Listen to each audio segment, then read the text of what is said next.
buenas noches a todos, apreciados miembros de la Sociedad Cundinamarquesa de Anestesiología y todos los miembros de nuestro grupo de anestesiólogos en la ciudad de Bogotá, en Cundinamarca, en todo Colombia y aún sabemos que en otras partes del mundo que hoy nos ven. Hoy es motivo de mucha felicidad, como todos los meses, celebrar nuestra reunión académica del mes, con invitados de mucho lujo que están acompañándome hoy. La verdad me siento muy honrado de tener de compañía a la doctora Claudia Niño.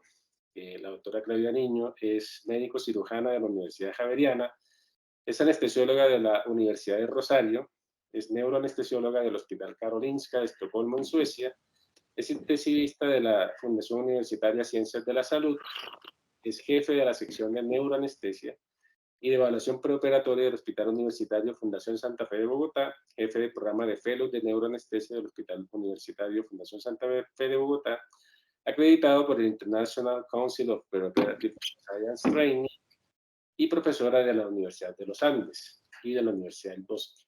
Pero también de otro muy buen amigo, el doctor Juan Andrés Mejía, que es neuroradiólogo intervencionista, máster in Science de la Universidad de Barcelona, en neuroradiología terapéutica con un diplomado en neurointensivismo de la Universidad de Limoges en Francia y en neuroradiólogo del Hospital Universitario Fundación Santa Fe de Bogotá. Y pues bueno, también estaré yo acompañándolos en esta noche en nuestra reunión académica mensual. A todos muchísimas gracias por compartir este espacio, por separar un momento de su agenda para vernos como nos vemos todos los meses. Yo quiero pues agradecer inicialmente, doctora Niño, doctor Mejía, a usted que con muchísimo gusto. Eso es verdadero honor. Ellos no solamente son autoridades en este tema que vamos a conversar hoy y en muchos otros, sino que pues al ser amigos son personas a las que quiero mucho y pues a los amigos hay que decírselo. Así que así se lo manifiesto a los dos. Realmente muchas gracias por estar hoy. Hoy tenemos el gran gusto de tocar un tema que es la sistolia durante el tratamiento anestésico de embolizaciones cerebrales. Debemos estar preparados. Para ello vamos a tocar un conjunto de objetivos. Estos objetivos inician por una descripción de aquellos escenarios en donde se puede presentar el reflejo trigémino cardíaco en neuroradiología intervencionista. Esta parte la va a desarrollar el doctor Mejía. Y posteriormente hablaremos sobre la definición del reflejo trigémino cardíaco, cómo se produce, pues cómo se clasifica. Y por último, discutiremos cómo nos preparamos para tratarlos de forma eficiente. Estamos seguros que será una reunión muy constructiva y pues nuevamente gracias a nuestros panelistas, pero también gracias a ustedes, miembros de la sociedad y todos los invitados de la atención en salud en general que han recibido esta invitación y que hoy participan con nosotros. Realmente todas estas actividades están pensadas en ustedes, así que muchas gracias por su tiempo también. Entonces, a todos muy bienvenidos y vamos a ir iniciando con nuestro tema. Doctor Mejía, muchas gracias. Doctor Cohen, doctora Niño, muchas gracias por la invitación. A todos los miembros de la Sociedad de Anestesiología, muchas gracias por estar acá. A todos los demás colegas, grupos de trabajadores de la salud que nos están viendo y oyendo, muchas gracias por estar acá. Es un tema supremamente interesante y muy importante que tengamos en cuenta porque, como dice el doctor Cohen, a quien agradezco inmensamente las palabras de amistad, comparto completamente el mensaje.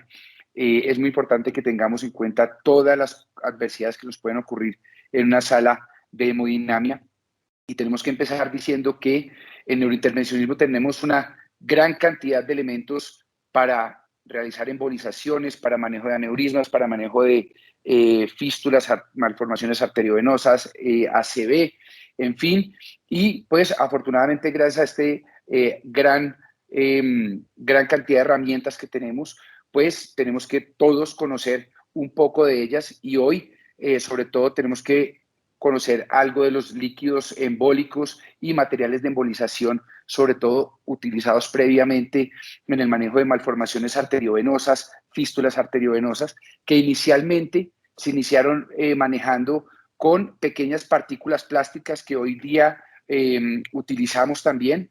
Posteriormente fueron avanzando hacia esferas. Aquí vemos en la pantalla de la izquierda las partículas de polivinil alcohol. Son pequeñas partículas plásticas muy regulares de diferentes tamaños, mientras que las esferas son ya mucho más regulares. También vienen por tamaños que vienen en micras, pero realizan una embolización mucho más homogénea sobre el vaso sanguíneo. Posteriormente llegaron los líquidos embólicos, el Gluran, el histoacril, son líquidos embólicos que generan una reacción de polimerización mucho más rápida, dan mucho menor tiempo para realizar embolizaciones por su comportamiento químico, y posteriormente, y este va a ser como nuestro objetivo de la charla de hoy, llegan los embolígenos líquidos que funcionan a partir de la precipitación, diferentes a los cianocrilatos. Habrán escuchado muchas veces, los que han tenido la oportunidad de estar en salas de angiografía, escuchar del Onyx, escuchar de líquidos embólicos como el Squid, que es este líquido también de características oscuras, o el FIL, que a diferencia de los otros que están diluidos con tántalo, este está diluido a base de yodo, pues todos comparten la característica principal que están disueltos mediante el dimetilsulfóxido, que es este solvente orgánico que se empezó a utilizar en la industria más o menos en los años 40. Todos estos líquidos embólicos van disueltos en dimetilsulfóxido, y a este líquido en particular tenemos que prestarle muchísima atención, sobre todo en diferentes localizaciones de la vasculatura intracraneal. Como hablábamos anteriormente, los cianocrilatos, es decir, el Gluran, el histoacril, que son moléculas muy similares al Crazy Glue, a ese pegamento que tenemos todos en la casa. Esos pegamentos antiguos hacían un estado muy rápido, de una solidificación muy rápida, mientras que estos embolígenos líquidos son copolímeros que dan un estado mucho más blando, mucho más plástico, y dan un tiempo de varios minutos para realizar la embolización. Es obviamente dependiendo del vaso que queramos embolizar, de la velocidad del flujo sanguíneo, de la concentración en la que vengan estos líquidos embólicos, y esta oclusión endovascular va a ocurrir mediante el fenómeno de precipitación, es decir, el dimetilsulfóxido al contacto con el suero de la sangre o la solución salina normal, ese dimetilsulfóxido se va a disolver y va a quedar el plástico, va a quedar el polímero que se va a solidificar conforme va disolviéndose el dimetilsulfóxido.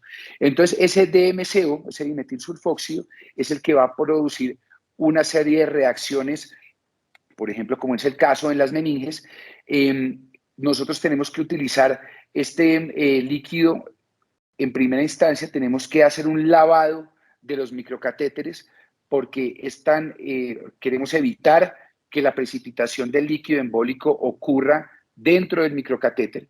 Entonces, hacemos un lavado con el dimetilsulfóxido, con el solvente primero, y luego sí hacemos la inyección del líquido embólico.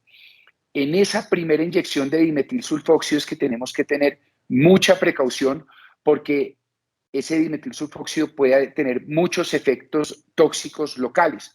Puede producir vasoespasmo, puede producir cambios inflamatorios por vasculitis, incluso puede producir angionecrosis.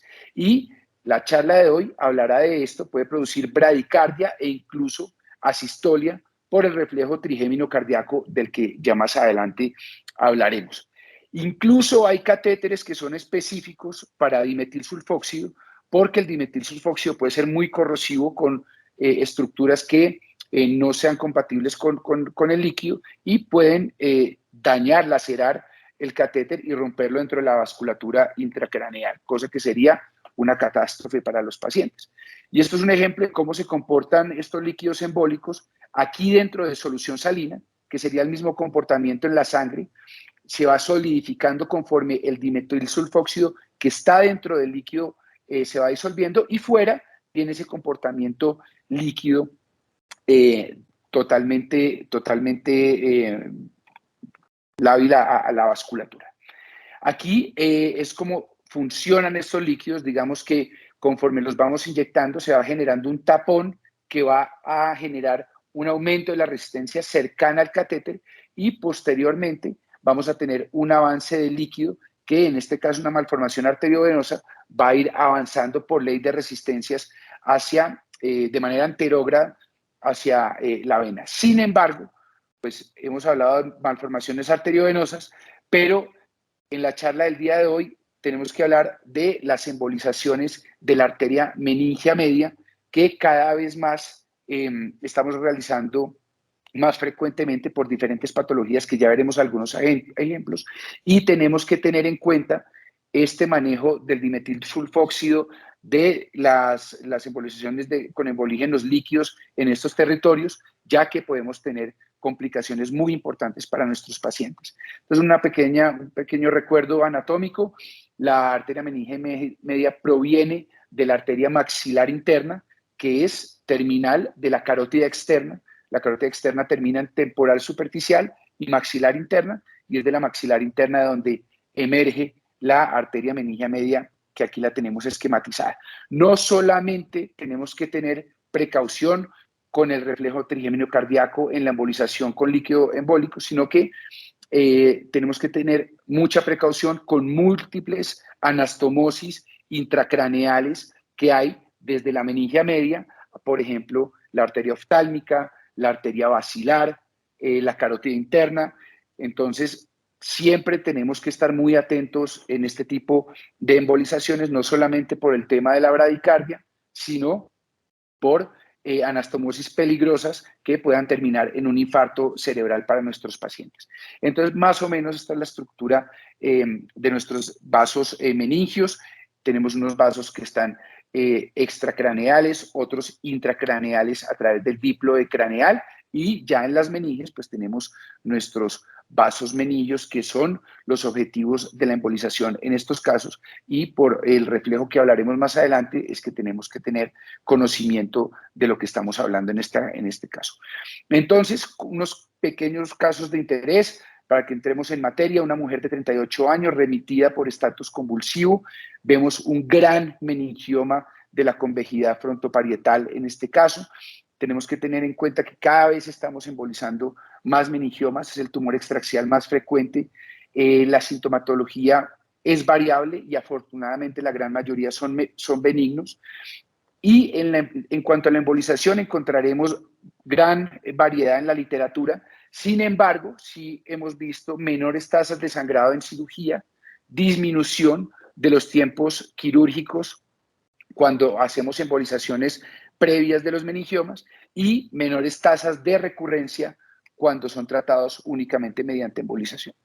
Este caso que les mostraba, un gran meningioma de la convejidad frontal, aquí vemos los cambios vasculares y esta es la arteriografía selectiva de la rama frontal de la meningia media.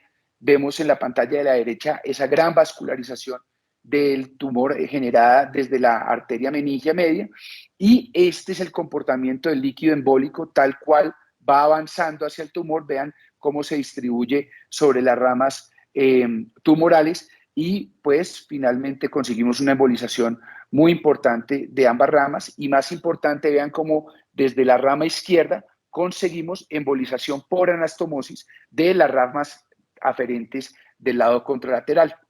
Entonces, para que tengamos siempre en cuenta que por anastomosis podemos embolizar de manera satisfactoria a ambos lados, y esto es lo que queremos.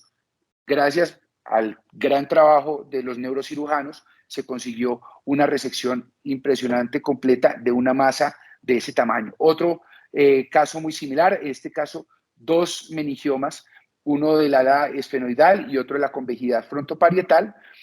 Y aquí vemos lo mismo, los cambios por hipervascularización de la lesión tumoral en proyección frontal y en este caso en lateral. Y como les mencionaba, estos desde una sola rama, desde la parte basal, conseguimos la embolización de ambos meningiomas. Y aquí en el control, pues ya vemos la exclusión completa de esa vascularización. Y nuevamente, esto es lo que deseamos. A la izquierda de sus pantallas, la gran formación tumoral, y nuevamente el halago para los neurocirujanos, consiguiendo la resección completa en un solo tiempo de esas dos grandes masas tumorales. No todo es meningioma. En este caso tenemos un hematoma temporal intraparenquimatoso, un sangrado por una fístula arteriovenosa. Las fístulas arteriovenosas son pequeñas comunicaciones directas entre las arterias y las venas.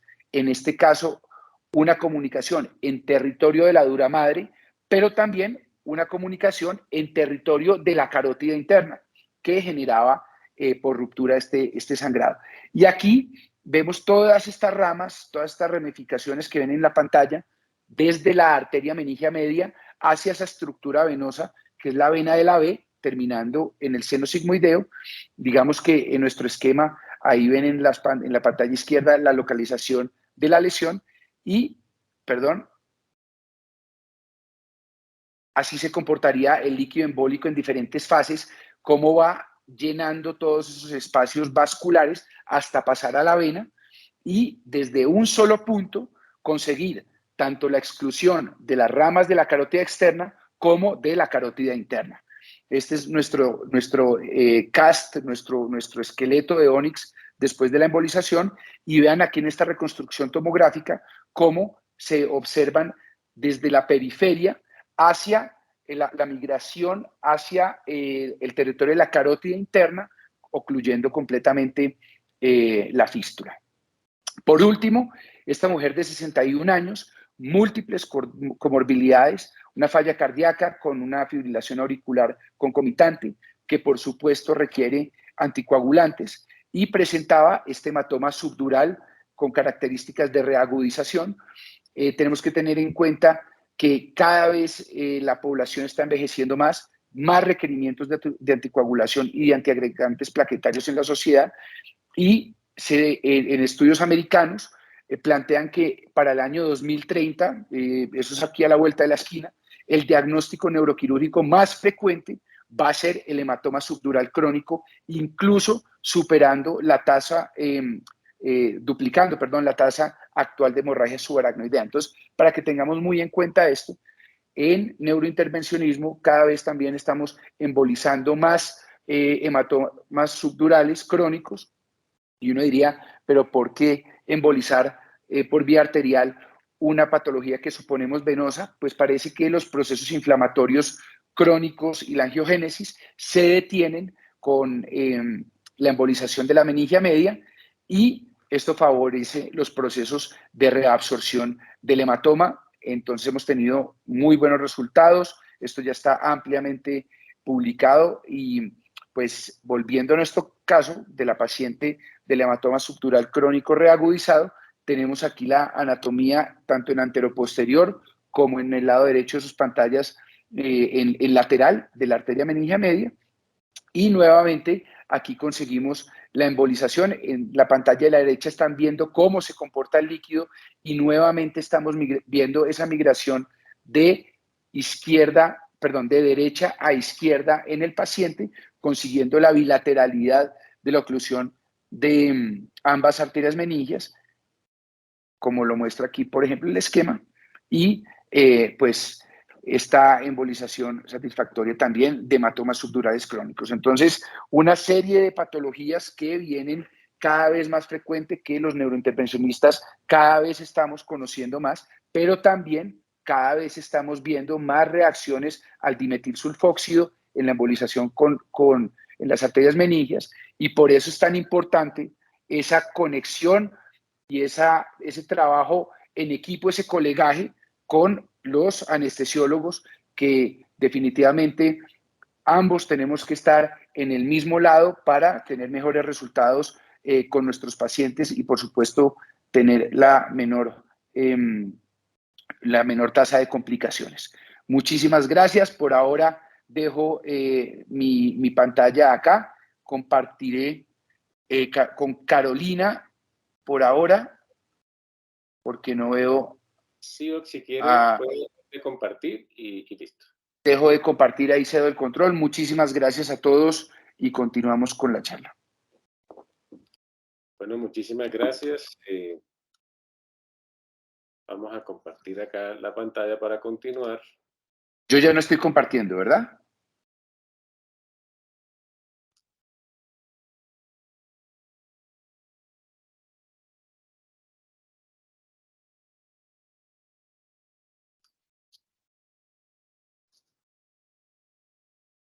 Ahí estamos compartiendo pantalla. Por favor, me confirman si se está viendo bien. Sí, señor, doc. Bueno, perfecto. Sí, señor. Sí. Vamos a continuar, pues, describiendo qué es el reflejo trigémino cardíaco y cómo podemos, cómo este se forma, cómo este se desarrolla en la práctica clínica. Queremos aprovechar un pequeñito espacio para dar agradecimiento a la doctora Diana Sarmiento, residente de la Universidad del Bosque, que participó activamente en la creación de la presentación. Diana, muchas gracias. Para desarrollar el reflejo trigémino cardíaco, vamos a iniciar haciendo un repaso de la actividad anatómica del nervio. El nervio trigémino es el nervio más grande de todos los pares craneales y uno de los más complejos. Como vemos aquí en la imagen, el nervio tiene una parte sensorial y una parte motora. La parte sensorial está básicamente por sus tres ramos sensitivos distales o periféricos, que son el nervio oftálmico, el nervio maxilar y el nervio maxilar inferior, que además tiene un componente motor. Como vemos, recoge la sensibilidad de toda la cara, parte de la frente, incluyendo la parte orbitaria, la nariz, y por la parte maxilar, pues el hueso maxilar y toda la parte de la piel. Y toda la parte del nervio mandibular corresponde pues a la parte de la piel que corresponde al maxilar inferior. Y aparte de la oreja, pues también está nervada por ellos. Toda la sensibilidad del nervio pasa o se recoge a través de estos ramos terminales y llegan al ganglio de Gasser o ganglio trigeminal, que es el ganglio que pues caracteriza el nervio trigémino. También es uno de los más grandes, y esa información sensitiva llega al núcleo principal sensitivo, que se encuentra con una parte en el mesencéfalo, una parte en la protuberancia, que es la más grande, y una parte que se encuentra espinal. Allí se procesa toda la información que el nervio trigémino recoge, que es pues, la sensibilidad de la cara, como lo veíamos, pero también la arcada dentaria superior, la arcada dentaria inferior y los 2/3 anteriores de la sensibilidad de la lengua. A su vez, el nervio tiene una parte motora, como habíamos descrito, que solamente va por el ramo mandibular y que hace la inervación motora de los músculos masticatorios, especialmente el temporal y los maceteros, pero también algunos otros. Aquí en esta imagen vemos el nervio, el ganglio de Gasser, ubicado cerca de la porción petrosa del temporal, de cada lado, y cómo van saliendo las tres ramas que van a llegar hacia la cara, atravesando el cráneo, el oftálmico por la fisura orbitaria superior, el maxilar por el agujero redondo mayor y el maxilar inferior por el agujero oval. Pero también el nervio recoge la sensibilidad, como vemos aquí está el ganglio de Garces, y vemos cómo emite ramos que recogen la sensibilidad de las meninges, que termina siendo en neurointervencionismo la causa por la cual se produce el nervio trigémino, el reflejo trigémino cardíaco, como veremos ahorita. Vemos que son ramos del oftálmico los que dan la principal parte de inervación a la fosa anterior y a la cobertura meningea de la fosa anterior, y la parte maxilar sobre todo a la fosa media. Ya en la fosa posterior existe ya algunas partes de algunos ramitos del trigémino, pero también hay inervación del vago y de los nervios cervicales C2 y C3. De esa forma pues se da la sensibilidad a todas las meninges, además de la inervación de la cara, como habíamos visto. Este punto es muy importante para la generación posterior del reflejo. Vamos a hablar un poquito de la historia del reflejo trigémino cardíaco, y por allá en el año de 1869, el doctor Krasner fue el primero en describir cómo se relacionaban unas respuestas intensas del corazón y arritmias cuando se hacían estímulos sobre ramas del nervio trigémino. Esto lo hizo hace pues, ya mucho tiempo, pero a pesar de haberlo descrito, pasó mucho tiempo hasta que otra vez se retomó el tema y se describió de una manera más profunda, y lo hizo el doctor Schaller, que se considera pues quien describió y quien es pues, digámoslo así, el descubridor del reflejo trigémino cardíaco en el año de 1999. Él es un neurocirujano de Suiza y sobre todo trabajó con la presentación del reflejo en cirugías del ángulo pontocerebeloso, y posteriormente el doctor Boluli, para el año 2004, describió de una forma ya un poco más profunda cómo también se podían presentar estas respuestas reflejas de trigémino cardíaco en cirugías periféricas en la cara y en la parte maxilar facial. De esta forma, pues, se describió lo que hoy conocemos como el reflejo trigémino cardíaco, que ya hoy por hoy es un reflejo bastante bien descrito, que se describe como ese reflejo causado en el tronco encefálico que es reproducible y que siempre se origina por una estimulación del nervio trigémino. Entonces, básicamente se trata de una respuesta que se recoge en esas ramas del nervio trigémino que describimos en cirugía y que acaba el doctor Mejía de decirnos por qué se producen en los procedimientos endovasculares neurointervencionistas, y se caracteriza por la presentación de arritmia. Esta arritmia es bradicardia, que puede pasar a asistolia, la presentación de hipotensión, apnea e hipomotilidad gástrica. Ya en los pacientes con anestesia general, pues lo que habitualmente vemos es la parte de la arritmia que puede ser asistolia y la hipotensión, y lo definimos hoy por hoy como una reducción de la presión arterial media y de la frecuencia cardíaca mayor al 20% del basal, siempre teniendo en cuenta que debe coincidir con un estímulo que sabemos se está presentando en alguna de las ramas del nervio trigémino. Entonces, si se suman todos estos factores, vamos a ver lo que llamamos el reflejo trigémino cardíaco. Neuroanatómicamente, esto es lo que sucede, se produce un estímulo. Entonces, este estímulo puede ser, ya lo vamos a ver desde el punto de vista químico, puede ser físico por tracción o mixto, y son las ramas del nervio, las diferentes ramas que hemos mostrado anteriormente, las que llevan esa información aferente que pasa por el ganglio de Gasser y van a ser procesados en los núcleos descritos sensoriales del nervio trigémino en el tallo cerebral. Allí se producen unas conexiones internunciales a través de la formación reticular que llevan esa información al efector, que en este caso es el décimo par craneal, el vago, y que va a producir una respuesta sobre el corazón, que en este caso es bradicardia, y disminución del gasto cardíaco. Entonces, esta imagen es un corte transversal a nivel del tallo cerebral, donde nos muestra cómo se comunican estos dos núcleos para producir esta respuesta tan específica en el reflejo trigémino cardíaco. Y bueno, fisiológicamente esto nos muestra un resumen de lo que hemos comentado hasta ahora. ¿Cómo se produce el reflejo? Pues listo, se requiere un estímulo, ya sea un activador químico, ya sea una distensión mecánica o mixta. Ya vamos a hablar un poquito más de cómo puede generarse cada uno de ellos, y estas son, digamos, las diferentes respuestas que se podrían dar, y consideramos que existe un reflejo que es periférico si se produce en una de estas ramas aferentes del ganglio, si pues, se produce un estímulo al ganglio de Gasser, o central si es en el compartimento central encefálico, como pasa en los procedimientos neuroinvasivos o neuroradiológicos invasivos. Y esta señal, pues al procesarse en el tallo cerebral, se lleva al eferente, que produce pues las manifestaciones clínicas que hemos comentado y que pueden incluso llegar a la asistolia. Este resumen de la parte izquierda, pues, nos recuerda cómo se produce el nervio, y para recordar, existen tres subtipos, que son el periférico, que a su vez se podría subdividir en el oftálmico, maxilar y mandibular, de acuerdo al sitio en que se esté generando el estímulo. Uno muy conocido son los oculocardíacos, que se presentan por la parte oftálmica en las cirugías de la órbita o periorbitarias, los que se generan en el ganglio de Gasser, o los centrales, que son los que tocamos específicamente el día de hoy, y cómo se produce pues una respuesta deferente por parte del nervio hacia el corazón y el sistema cardiovascular.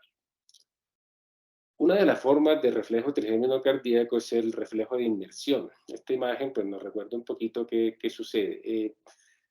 En los mamíferos existe este reflejo, que es una forma de reflejo trigémino cardíaco, en que la exposición a agua fría en la piel de la cara, o incluso en la entrada de las fosas nasales, va a producir este reflejo con reducción del gasto cardíaco y del consumo de oxígeno. Entonces, básicamente el reflejo lo que busca es disminuir estos consumos como una forma de protección ante estos estímulos intensos o la posibilidad incluso de ahogamiento en este caso. Entonces, se considera que es un reflejo cuyo origen es protector. En esta imagen vamos a ver la epidemiología del reflejo trigémino cardíaco específicamente en los procedimientos neurointervencionistas. Esta es una revisión sistemática reciente del año 2022 del doctor Chaudhuri, donde vemos que nos describen cuáles fueron los mecanismos por los cuales se presentó el reflejo, cuál fue la severidad con la que ésta se desarrolló, cuál fue el manejo que se utilizó y cuáles fueron los resultados al final del paciente. Esta tabla es muy importante porque al ser un resumen de la mejor calidad de información que tenemos hoy sobre el reflejo trigémino cardíaco, específicamente en procedimientos neurointervencionistas, nos muestra mucho la realidad de lo que está pasando en la literatura. El primer punto que nos da información este trabajo es que el reflejo trigémino cardíaco es frecuente, se presenta en el 14.5% de esos procedimientos neurointervencionistas, especialmente relacionado con la instilación de DMSO, pero puede ser en varios momentos de la embolización. Y vemos cómo se clasifican estos reflejos en tres grados. Se consideran leves a aquellos que cuando se presenta, pues el reflejo pues, se autolimita, moderados si requiere medicaciones como anticolinérgicos, o severos cuando ya pues pasa a asistolia o un compromiso más grande de la actividad eléctrica, como veremos posteriormente. En este caso, pues, en este estudio, la mayoría de los pacientes tuvieron una forma moderada, un 85% de los casos, pero, muy importante decirlo, 3 de los pacientes tuvo una forma severa y varios de ellos tuvieron más resultados al final del procedimiento, así que es un punto muy importante para tener en cuenta. Esta gráfica nos muestra o nos hace un recuerdo de los tipos diferentes de reflejo trigémino cardíaco y vamos a repasar que los periféricos son oculocardíacos, maxilomandibulares y existen los centrales a nivel del ganglio, a nivel de las meninges, como en este caso pasa específicamente en los procesos de neuroradiología intervencionista, y los de ganglio de Gasser, que son un tercer estímulo. En la medida en que esos estímulos son más centrales, tienden a ser también más intensos y en algunos casos, como el ganglio de Gasser, podría dar en vez de hipotensión, hipertensión. Esta imagen pues, nos hace un resumen de cómo se presenta o qué mecanismos están relacionados con los diferentes estímulos que generan el reflejo. En este caso, pues la estimulación mecánica, va a causar una activación de mecanorreceptores con axones mielinizados alfa y beta, cuya respuesta pues, va a transmitirse a estos núcleos específicos en el tallo cerebral del nervio trigémino. En cambio, la estimulación química produce más bien una alteración por canales de sodio sensibles a voltaje en otros de esos núcleos del nervio trigémino en el tallo. Por último, las que se generan por estimulación eléctrica se producen por fibras C no mielínicas y fibras AD. De esta forma se transmite la señal para la generación del reflejo trigémino cardíaco y como estos pues, se transmiten a través de la formación reticular hacia el efector que es el nervio vago.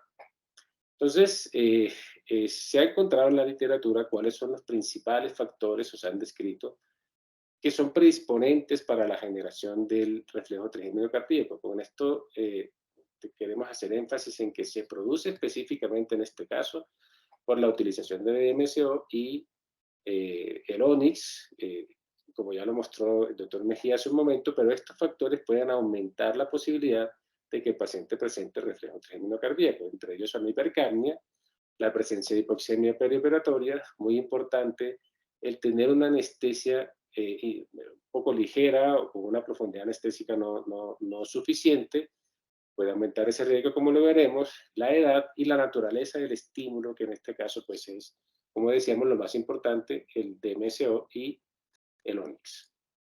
En este artículo súper interesante, publicado en el año 2015,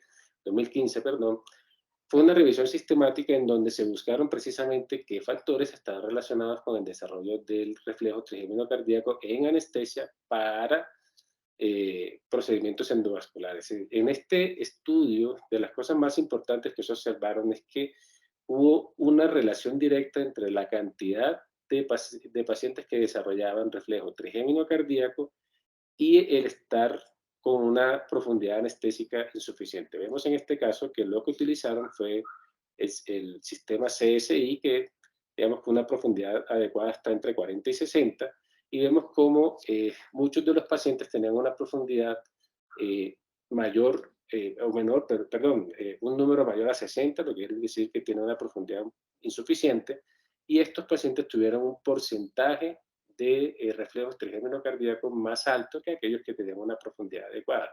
Un punto importante también de este artículo es que mencionaban que los pacientes que desarrollaban estos reflejos trigémino cardíacos y tenían una profundidad inapropiada tendían a tener una mayor posibilidad de hacer asistolia, o sea, de hacer un reflejo trigémino cardíaco más severo.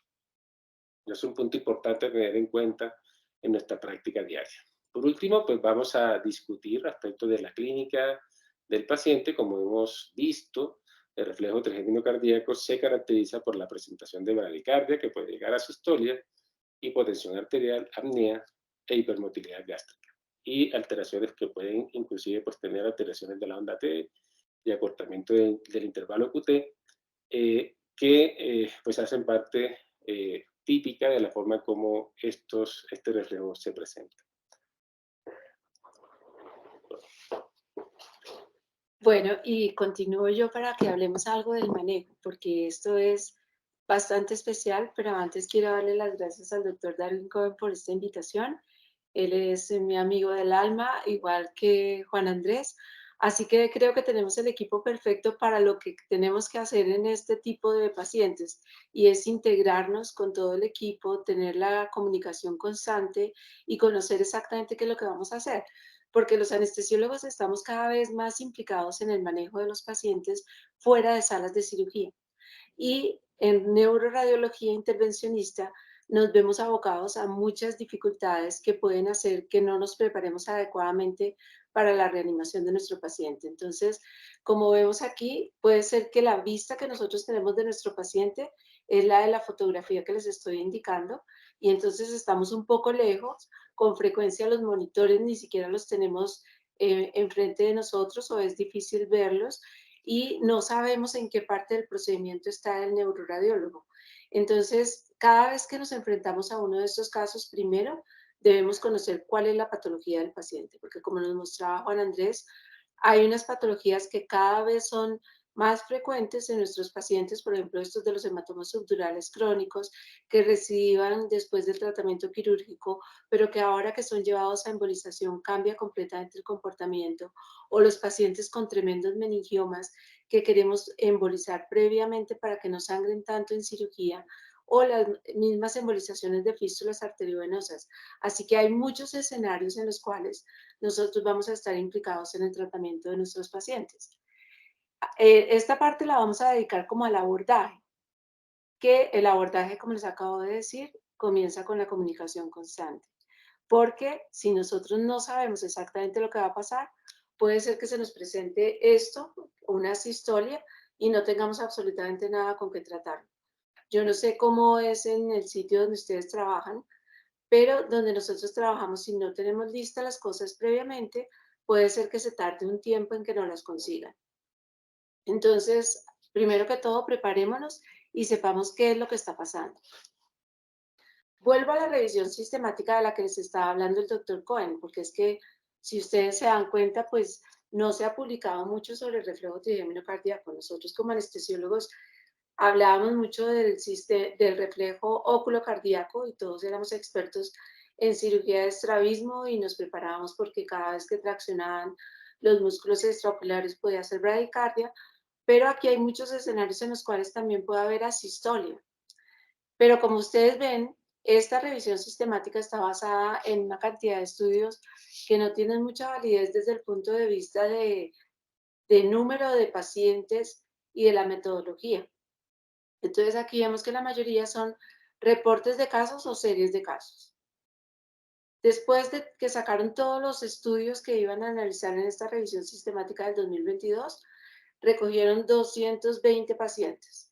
De esos 220 pacientes, 32 hicieron el reflejo trigémino cardíaco, que corresponde a lo que les decía el doctor Cohen, el 14.5% de los pacientes. Tengan en cuenta que el dimetilsulfóxido es la mayor causa, con mayor frecuencia desencadena el reflejo. Pero como ven aquí, el ónix puede desencadenarlo, la insuflación del balón puede desencadenarlo, el dimetilsulfóxido y la tracción del microcatéter. Entonces hay múltiples momentos durante el procedimiento que pueden desencadenar el reflejo trigémino cardíaco. De esos 32 pacientes que corresponden al 14.5% de los pacientes que tuvieron en la revisión sistemática, 13 murieron. Entonces, es un cuadro que puede ser fácil de revertir con atropina o en algunos casos incluso con maniobras de reanimación, pero hay otros en los cuales el paciente se puede lesionar. Y 3 de 32 quiere decir el 10%. Entonces, si no estamos preparados, se nos puede morir 1 de cada 3 pacientes. Hay otro reto bien importante en los procedimientos de neuroradiología intervencionista, y es que después de la punción, el paso de los microcatéteres no desencadena una respuesta simpática ni mucho dolor. Entonces puede ser que en el momento de la embolización, de la tracción, de inflar el balón, el paciente no esté en un estado anestésico de una profundidad adecuada, porque lo tenemos medio superficial para mantenerlo hemodinámicamente estable, pero va a ser sometido a un estímulo que puede desencadenar el reflejo, más cuando el paciente está superficial, como nos contaba el doctor Cohen. Entonces, siempre tener una monitoría para que estemos completamente seguros de la profundidad anestésica y aumentarla si es posible o usar anticolinérgicos previamente si uno tiene un paciente con una frecuencia cardíaca baja. Y aquí un algoritmo con el cual queremos como cerrar esta presentación para que la tengamos siempre en mente. Y siempre este algoritmo está basado en la comunicación constante. Primero, veamos cuáles son los riesgos. Para poder saber o predecir el riesgo, pues tenemos que saber cuál es el procedimiento. Para poder saber el procedimiento, tenemos que tener comunicación con el neuroradiólogo, pero además con todo el equipo de enfermería que nos está ayudando. Luego, saber exactamente cuáles son los momentos. Pero si no conocemos los momentos, decirle al neuroradiólogo que nos diga el momento que puede desencadenar el reflejo y tener en cuenta los factores de riesgo como la superficialidad de la anestesia. Como ya vimos en esa revisión sistemática, no solamente la inyección del dimetilsulfóxido, sino también el momento del ónix, el momento de la insuflación del balón y luego el momento del retiro del catéter.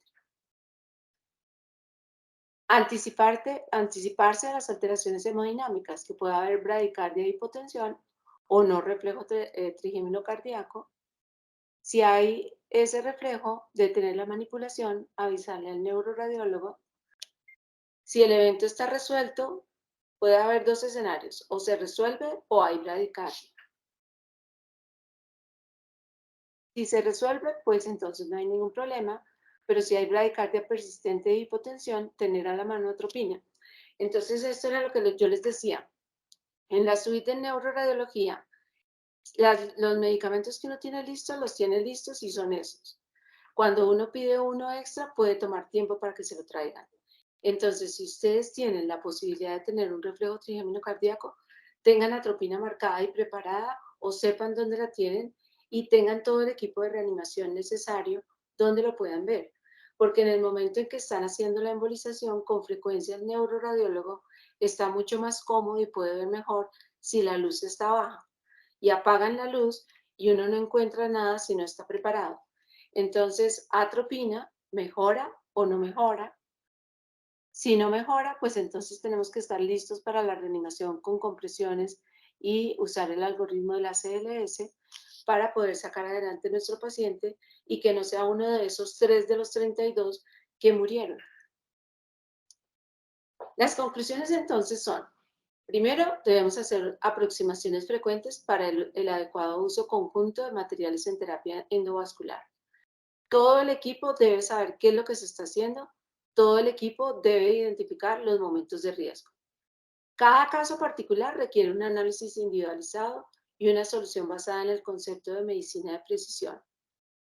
Siempre el relacionamiento interdisciplinario con anestesiología y neurointervencionismo, y creo que además con enfermería y con los técnicos de radiología, porque ellos en muchas ocasiones son las personas que más nos ayudan en el momento de la reanimación. Así que es necesario comprender la anatomía del trigémino y las intervenciones en neuroradiología que pueden producir su estímulo. Debemos definir las poblaciones de riesgo y mantener comunicación constante con el equipo, y terminar diciendo que la prevención, el diagnóstico y el manejo apropiado permiten tener los mejores resultados. Espero que les haya quedado como un mensaje claro. Este es un procedimiento que cada vez tenemos que enfrentar con más frecuencia. El neurointervencionismo ha tenido una evolución en cuanto a técnicas, en cuanto a catéteres, en cuanto a materiales de embolización. Cada vez hay más escenarios donde los pacientes se benefician de este tipo de tratamientos. Entonces, cada vez como anestesiólogos tenemos que estar más con pacientes en la suite de neuroradiología. Muchísimas gracias a todos por haber sacado este momento para estar con nosotros. Y si tienen preguntas, pues las resolveremos. Bueno, doctora, muchísimas gracias. Como siempre sucede, aprendiendo mucho.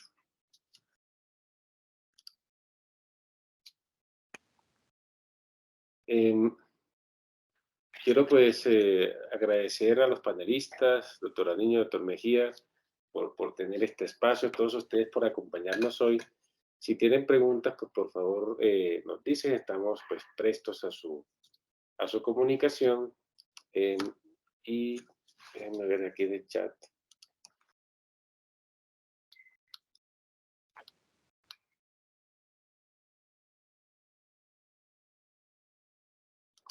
Yo tengo una pregunta para el doctor Mejía. Doctora, se han presentado reflejos trigeminocardíacos en la fosa posterior. Doc, iba a hacer un comentario respecto a la embolización de fosa posterior. Digamos que yo esperaría un reflejo trigeminocardíaco en la fosa posterior si estuviéramos embolizando una arteria meningia proveniente de las vertebrales, de la vertebral distal, una meningia posterior. Esperaría un reflejo trigémino posterior, como ocurre en la circulación anterior de la meningia media. Sin embargo, iba a hacer un comentario cuando mencionábamos el tema de la tracción del catéter, que bien puede producir el reflejo trigémino cardíaco.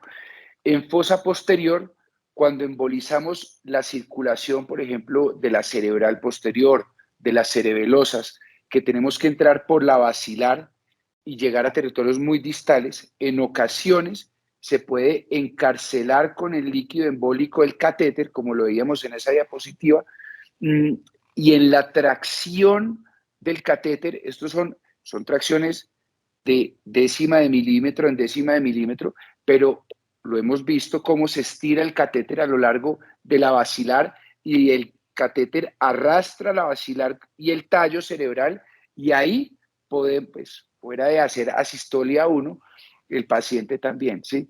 Entonces, ahí tenemos que tener mucha precaución en fosa posterior, no solamente por el reflejo trigémino cardíaco, pero por asistolia o bradicardia extrema en tracción del tallo cerebral. Y conforme recupera la anatomía, el paciente recupera la frecuencia cardíaca normal. Y ahí todos, pues es una precaución enorme que tenemos que tener. Juan Andrés, y una pregunta. Habíamos hablado de administrar lidocaína previamente a la inyección del dimetilsulfóxido para disminuir un poquito la irritación mecánica. ¿Qué piensas de eso? Sí, señora, ese es otro punto muy importante. Cada vez vamos entendiendo un poco más y más lo que es la embolización del territorio meningio. Entendemos, como muy bien lo mencionaron en la charla, un territorio supremamente inervado.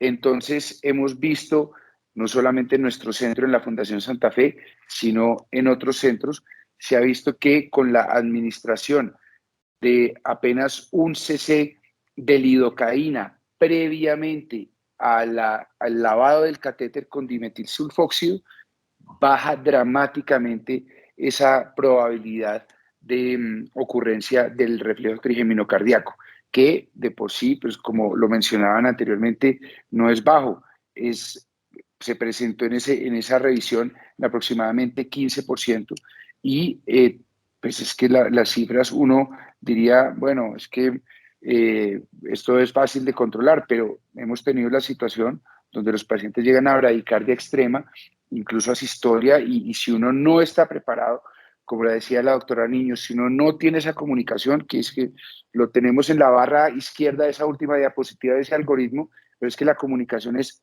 absolutamente trascendental en este tipo de situaciones. Si no tenemos la comunicación, el conocimiento del procedimiento, si no tenemos los medicamentos listos, puede ser una catástrofe en sala. Sí.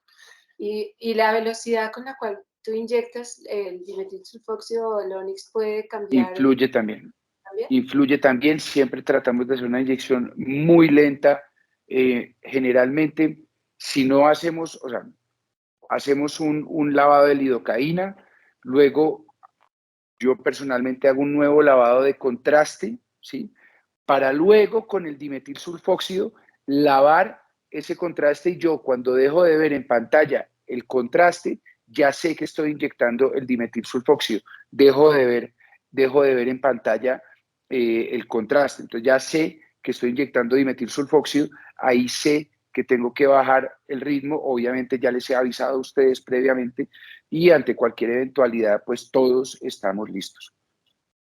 Doctor, una pregunta para nuestro público. ¿Cómo podríamos diferenciar allí en la suite, cuando estamos manejando estos pacientes, diferentes crisis que se podrían presentar, como de pronto una ruptura de aneurisma, y diferenciarlo del reflejo trigémino cardíaco?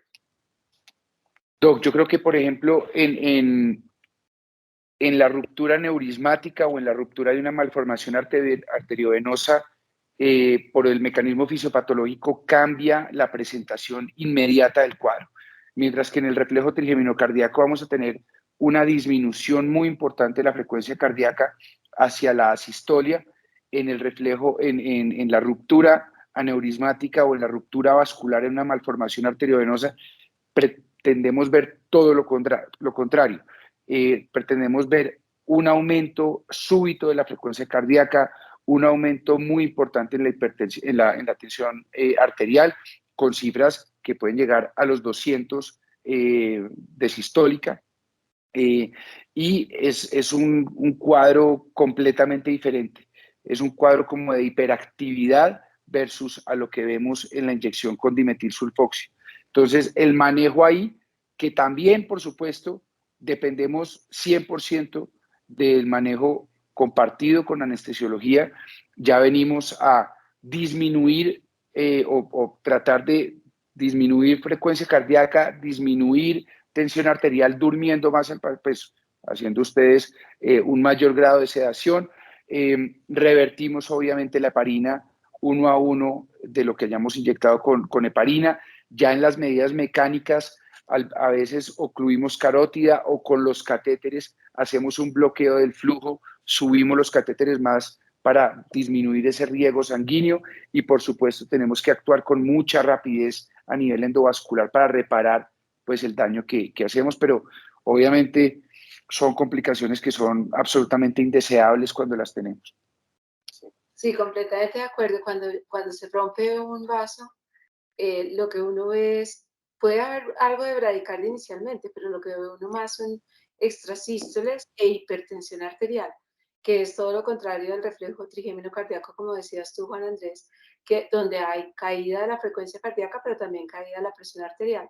Incluso en los artículos que revisamos tienen como un 20% de disminución de la frecuencia cardíaca y de la tensión arterial para poder hacer el diagnóstico, pero los dos son dos de esas situaciones que son todo un reto para el equipo, porque cuando se rompe, como tú decías, es el único escenario en el cual la protamina se debe administrar en forma de bolo, y no hay otro escenario en el cual esté indicado, porque la protamina produce liberación de histamina y puede producir hipotensión, que en este caso la hipotensión disminuye un poquito el sangrado, pero hay que revertir inmediatamente la heparina.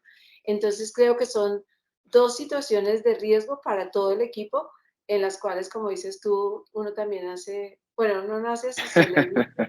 Ricardo, Yo creo que hago unas pausas muy largas cuando algo de esto ocurre, pero sinceramente les digo y aprovecho para decirlo, lo digo en este contexto, lo digo en el contexto de la Fundación Santa Fe y lo digo en el contexto nacional e internacional.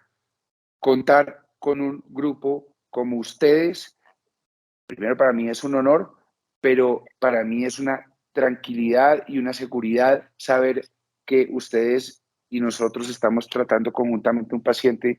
Eso es lo más importante para mí y el mensaje que más me gustaría dejar para la gente que nos está viendo y escuchando. Sí, trabajo en equipo, la comunicación es absolutamente clave.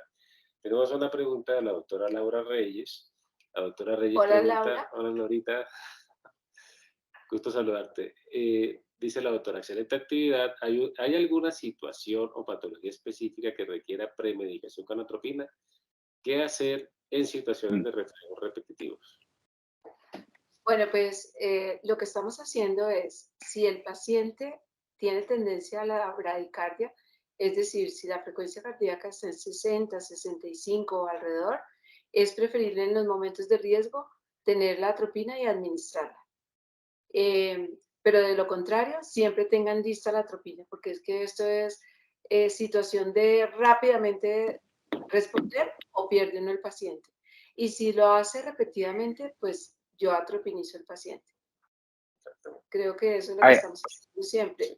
De todas formas, uno siempre tiene el miedo, paciente con patología neurológica y atropina y delirium y más déficit neurocognitivo, pero es que cuando el paciente es muy sensible, porque si revisamos la etiología del reflejo trigémino cardíaco, porque 14.5% de los pacientes lo hicieron, pero todo el resto no lo hizo.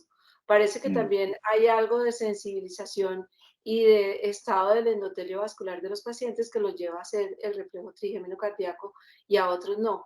Pero esos pacientes que son muy sensibles y que mm. hacen la respuesta con frecuencia, es mejor atropinizarlos y estar un poco más tranquilos. Es totalmente, bueno, ni hablar, lo que hemos dicho de en ocasiones cuando tenemos muy baja frecuencia cardíaca es preferible atropinizar. Y hay una situación también en neurointervencionismo donde clásicamente procuramos realizar una atropinización previa y es en el manejo de la estenosis carotidia, que ya es otro contexto, pero previo a la angioplastia, bien sea con balón o con stent, podemos tener caídas de la frecuencia cardíaca muy importantes y procuramos realizar una tropinización por peso del paciente previo a la a la dilatación que realicemos con el balón. Esto por reflejo vasovagal y estimulación de los vasoreceptores del bulbo carotidio, que cuando se estimulan, pues generan una bradicardia que puede ser muy extrema. En la fundación, con la doctora Niño, incluso tuvimos un paciente que presentó una bradicardia extrema que requirió en su momento un marcapasos transitorio y el paciente ya era vasculópata, había tenido antecedentes de falla cardíaca por isquemia miocárdica, hizo una bradicardia extrema en sala, contábamos con la cercanía del hemodinamista, quien inmediatamente puso un marcapasos en ese momento, a pesar de atropina, creo que llegamos a utilizar, la doctora creo que llegó a utilizar adrenalina en ese caso, no recuerdo muy bien, pero son situaciones muy extremas donde ahí, por ejemplo, no solamente es anestesiología, neurointervencionismo, sino que requerimos de hemodinamia, electrofisiología. El paciente, para hacerles la historia larga, corta, terminó con un marcapasos definitivo, pero con su carótida muy bien restituida. Es un paciente que está perfectamente asintomático en el momento y son una serie de situaciones que si no estamos en un centro donde tenemos esa integralidad, perfectamente puede fallecer en sala. Exactamente. Y si uno está solo en la suite de neuroradiología, la recomendación que les doy es que siempre tengan un amigo en salas de Mm. cirugía que sepa que si ustedes tienen o una vía aérea difícil o una reanimación, a la llamada pueda responder y ayudarles rápidamente. En el caso de alturas como la mía o la de David, el fellow que tú tienes, Juan Andrés, Les recomiendo también que tengan un elevador cerca porque la mesa de neuroradiología no va y hacer la reanimación con David siempre nos ha tocado Sí, subir en un elevador. Entonces parecen cosas muy chistosas, pero si uno tiene el caso, es mejor estar mm, preparado y no estar corriendo porque estos son minutos para el paciente que puede hacer que sea irrecuperable o no. Sí, son ¿Tú alguna detalles que uno toma ahora como anecdóticos, pero es que son, cada detalle cuenta y es muy importante tener todo eso en mente. Por supuesto, y ya para finalizar mis mensajes, por supuesto, el amigo en sala, cuentan conmigo los que nos están oyendo, siempre dejo mi número, siempre dejo mi contacto fácil. A través de los doctores Cohen, de la doctora Niño, por supuesto, pueden pedir mi contacto en caso de alguna recomendación desde el punto de vista neurovascular y, por supuesto, ellos estarán más que encantados desde el punto de vista de anestesiología de estar presentes en cualquier cosa. bueno, creo que ha sido una reunión de lo más constructiva. Creo que todos hemos aprendido mucho también de las experiencias y de resaltar que trabajo en equipo. En todos los casos es importante, pero mientras más complejo es el paciente, sí que es más importante y necesario. En todo lo que hacemos, en todas las intervenciones es relevante y creo que es parte importante del mensaje de hoy. Una buena comunicación, un entender que es precisamente eso, es el equipo el que logra.